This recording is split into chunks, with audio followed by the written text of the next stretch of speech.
Although you do not see me, it is I, Sandy Petersen, and today we're going to have a Scream Queen quiz. You may ask, what's a Scream Queen? I guess you'd only ask this if you lived in, like, Greenland or something and didn't have any access to movies. But a Scream Queen is a lady actress, I guess the only kind of actresses there are. Anyway, an actress who has been in a lot of horror movies or has been in some really notable horror movies. So they're like a Scream Queen. So what we're going to do, I'm going to show an image of a Scream Queen, and you're going to have 3 seconds, and we'll have a countdown, and you will then, in that 3 seconds, try to name the Scream Queen or guess who it is or figure out a movie or whatever you want to do to make yourself satisfied. And then I'm going to give you the name and talk a little about them. Now, it's a video quiz on YouTube, so it's like super easy for you to cheat. So, I mean, go ahead and cheat if you want. You're not cheating anyone but yourself. It's not like I'm giving you a prize.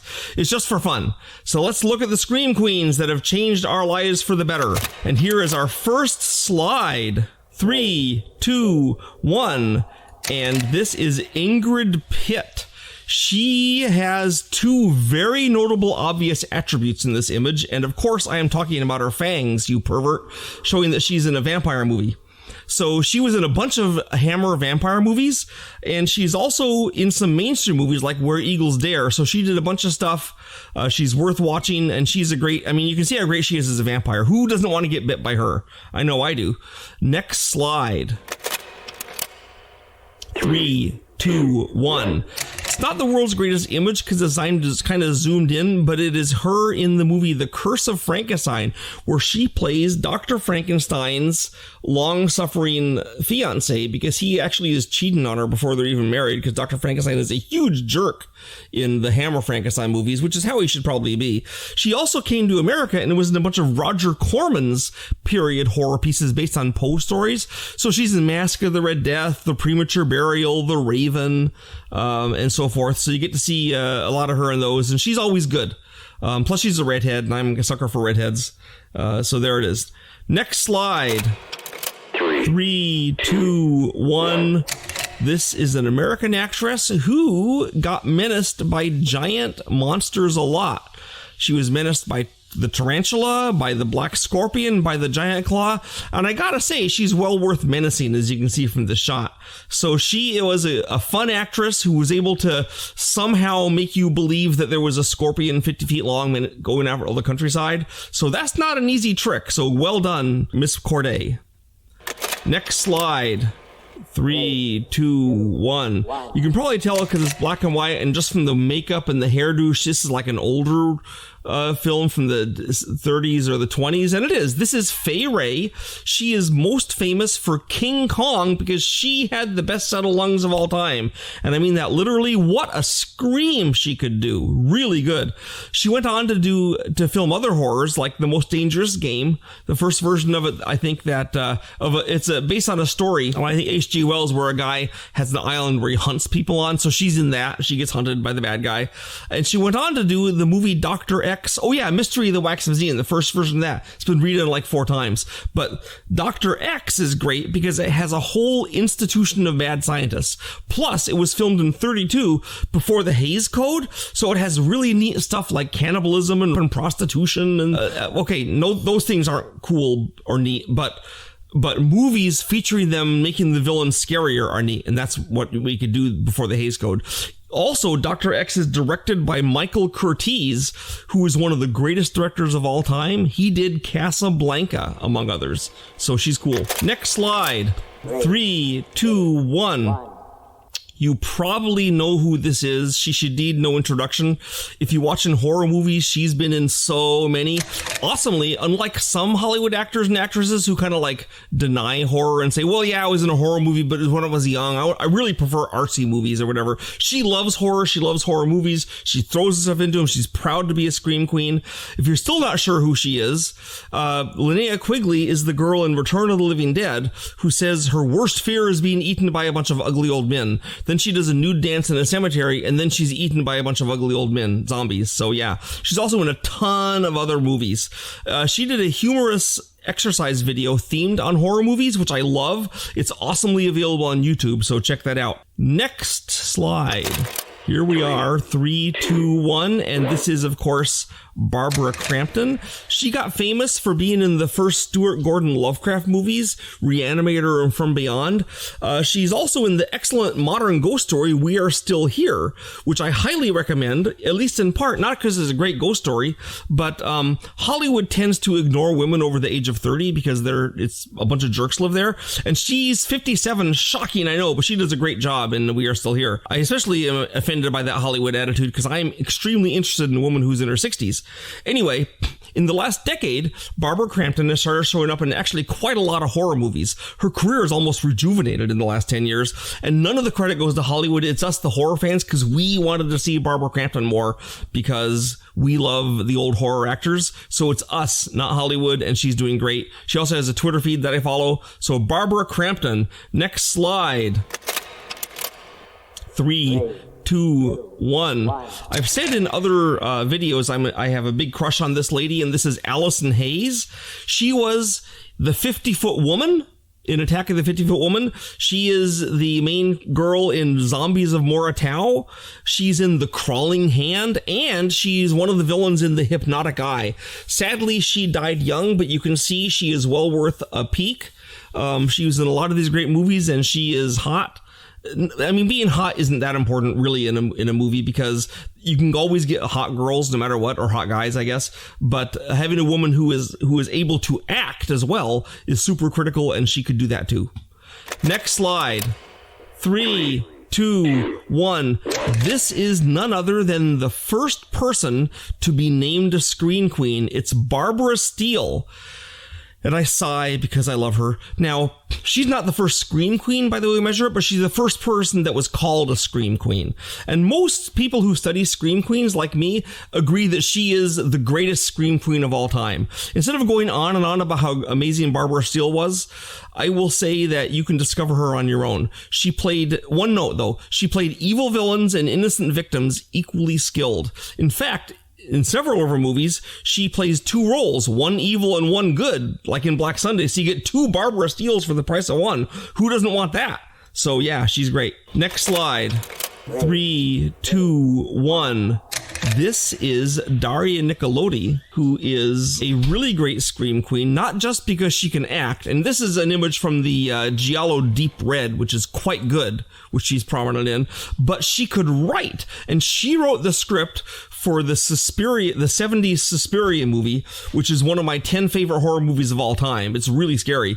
And she also wrote the script for Inferno, another horror movie that I really love. And then she was in opera and other things. Anyway, she's in a lot of these movies, many by Dario Argento, because for years she was Dario Argento's live-in mistress, wife. I don't know what you want to call it. They weren't ever married, but I guess they thought marriage was bourgeois or something, which I suppose it is. But she was in a lot of these Argento movies, but she wrote them is the thing. So a woman that wrote Suspiria and Inferno and appears in Deep Red and opera, and it's like you can't get better than that. So she's really great, a personal favorite of mine. And that's all I'll say there. On to the next slide. And who is this? 3, 2, 1. You're thinking she looks vaguely familiar. This is Tisa Ferro, and now you're thinking, Ferro, where do I know that name? And you know it from Mia Farrow. And Tisa Ferro was only in a few movies. This is actually Mia Farrow's sister. And she was only in a few movies, but they include 2 of the all-time greats, which is Lucio Fulci's Zombie, which is actually my favorite zombie movie of all time, with the possible exception of Night of the Living Dead, but it's really good. And she also was in Anthropophagus, one of Joe D'Amato's few good movies. I really like the scene at the start of Anthropophagus where they're walking through this deserted Greek island and no one's there, all the empty houses. It's because they've all been eaten by this dude. So anyway, Tisa Farrow. And I liked her, and you can see she's cute and innocent looking, so it's good. And we're gonna go on to the next slide. 3, 2, 1.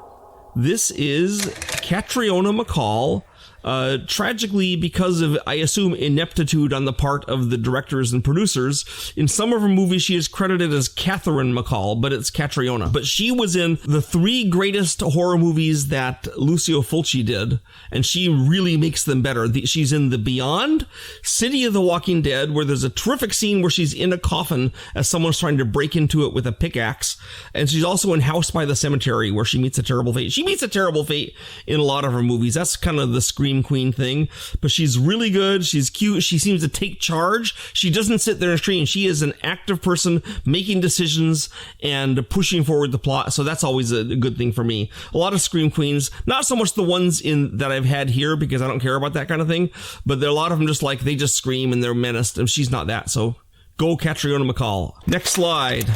3, 2, 1. So this is Asia Argento, who was actually voted sometime in the 90s as the most beautiful woman of all time.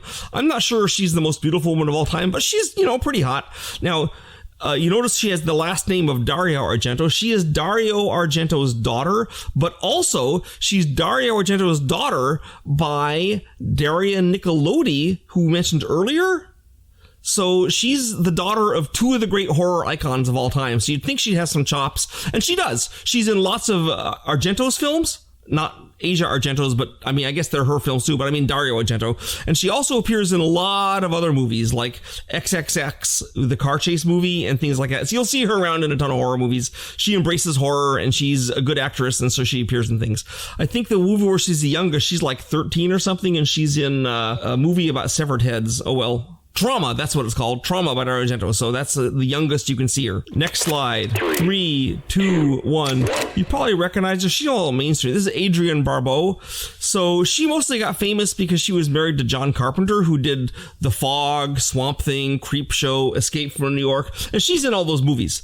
They broke up eventually. And then she had the virtue in the 90s, like a lot of other horror women, screen queens. The horror fans demanded that they come back and start acting again, kind of against Hollywood's will, because they want to introduce the next feckless teenager. But she came back in the 90s and later and did a bunch of cool horror things like The Convent, where she is a nun that kicks undead nun butt and things like that. So you can see Adrienne Barbeau in a bunch of stuff, which is good, because who doesn't want to see Adrienne Barbeau do terrible things, right? So next slide. This is Carolyn Monroe. She was big in the 60s and 70s, and she was in the mainstream movie. She's a Bond girl in The Spy Who Loved Me. That makes her really well known. But for me, she's well known because she was in The Abominable Dr. Phibes playing Volnavia, whom I'm helplessly in love with from the time I saw that movie. And she's also in the amazing movie, which deserved about 18 million sequels, Captain Kronos, Vampire Hunter. Which, and it has weird vampires too. They suck your age out instead of your blood, and they aren't killed by sunlight, and they have other features, and they have to figure out how to kill them. Anyway, Carolyn Monroe, Captain Kronos, Dr. Phibes, and so forth. She's gorgeous, as like a lot of these are, but she also could act and bring the movies up a little bit. So she is one of the ones that kind of tends more towards being menaced. Well, she's not menaced in The Bottle of Dr. Phibes. She actually menaces you, but she's overstaged there because Vincent Price is the one killing people. So, nobody can steal a scene from Vincent Price. That's kind of his thing. So on to the next slide. This is Soledad Miranda. And you see she looks Spanish here. She is Spanish, and she appears in a lot of older European films. One of her films is Vampiros Lesbos, which is about exactly what you think it's about. And she's also tragically in a bunch of Jess Franco films. He's a Spanish director that has done like 300 movies, some of them horror, some of them soft porn. And she was in this Dracula movie. And the problem with Soledad Miranda for me is that I like her, but a lot of her movies are by Jess Franco, and I think he's a terrible director. So it's always a chore trying to decide if I should see her movie or not. Like, one of the movies I really want to watch is called The Devil from Akasava, which has a mineral that can turn rocks into gold and humans into zombies. So I really want to see that movie, and it's got Soledad Miranda, so I want to see it even more, but it's directed by Jess Franco, and I don't want to watch one of his movies, so I'm kind of torn. So I haven't watched it yet because of Jess Franco, but, I've talked about things like Joe D'Amato has this good movie, or Jane Rollin has this good movie, but Soledad, but I mean, Jess Franco pretty much doesn't have any movies I like, so that's the issue.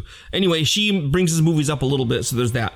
Next slide. 3, 2, 1. You may not recognize her, but this is Michelle Bauer, and the thing is, she is in a ton of horror movies. I will say most of her horror movies are kind of bad, but it's not really her fault. She was in Lust for Frankenstein, Tomb of the Werewolf. She was in The Naked Monster, which I guess was bad, but I really liked it. It has a monster that's the missing link between dinosaur and man, so that's cool. Oh yeah, she's also in the obscure giallo Marie Cookie and the Killer Tarantula, and in that she shares the screen with Lynnea Quigley, who is of course evil because, you know, Lynnea Quigley, but she's in it with her. She's also in a movie called Sexual Witchcraft, which is a really terrible title for a made-for-TV movie, which it is. And like I said, she's in a lot of bad movies. So, for example, you can get her in Ginger Dead Man 2 if you want to stoop that low, but probably you're better off watching Marie Cookie and the Killer Tarantula or, you know, The Naked Monster. So, Michelle Bauer. Next slide. 3, 2, 1. This is Una O'Connor from the 30s and 40s, and she's a good example of the fact that scream queens don't always have to be young, attractive women. She was really good in The Bride of Frankenstein and The Invisible Man. Now, she is often used, sadly, as Irish comedy relief, and the problem is that 1930s and 40s comedy relief was not what it was today, and she just being Irish doesn't always make you funny. She does the best job she can, and she could actually act. She wasn't just a comedian. I do like that it's a example of an older woman who's still getting a job in movies because of Hollywood's villainy, especially in the 40s and 50s. They're villainous. So anyway, Una O'Connor, I like her. Even if I don't always like her comedy relief. So watch for her in some of those old movies. Next slide. But you can tell she's a gypsy. And this is Maria Uspenskaya. She even sounds like a gypsy, right? So she was the lady in The Wolfman who is actually the mother of the werewolf that turns Lon Chaney Jr. into the Wolfman. She's also in Frankenstein and the Wolfman, pretty much in the same role. She's in the Mystery of Maria Rogette. She was kind of older by the time of her horror iconish, so she didn't make it much into the 50s, but we did get her in the 40s, and it's cool to see this withered little gypsy woman. She stands about 4 feet tall, but she really can deliver a convincing curse. So Maria Uspenskaya. Next slide. This is one of my favorite actresses. She is Francesca Stoppey. You can probably guess she's Italian from that name. And she was generally in movies by terrible directors, but she took those terrible directors' movies and made them better by her presence. So, for example, Joe D'Amato is a terrible director, but he did a movie called Bio Omega, and she actually made it good. Okay, and she's also in an amazingly terrible movie by Bruno Mattei called The Other Hell, and this is a scene from The Other Hell, and she made that movie good. She's just so good. She also is in The Women's Prison Massacre, not really a horror movie, but she's good there. She plays the warden, so you know, and she always delivers. I view her as a female version of Michael Caine, not because she's like rich like Michael Caine, but because Michael Caine is in a lot of bad movies. If you didn't know that, check it out. But he always does a good job and delivers. And he's not tainted by the evil of the bad movie. She's the same way. She takes a bad movie and makes it better by being there. So Francesca Stoppey. Yeah, I like her. And now our next slide is the final image. And here she is.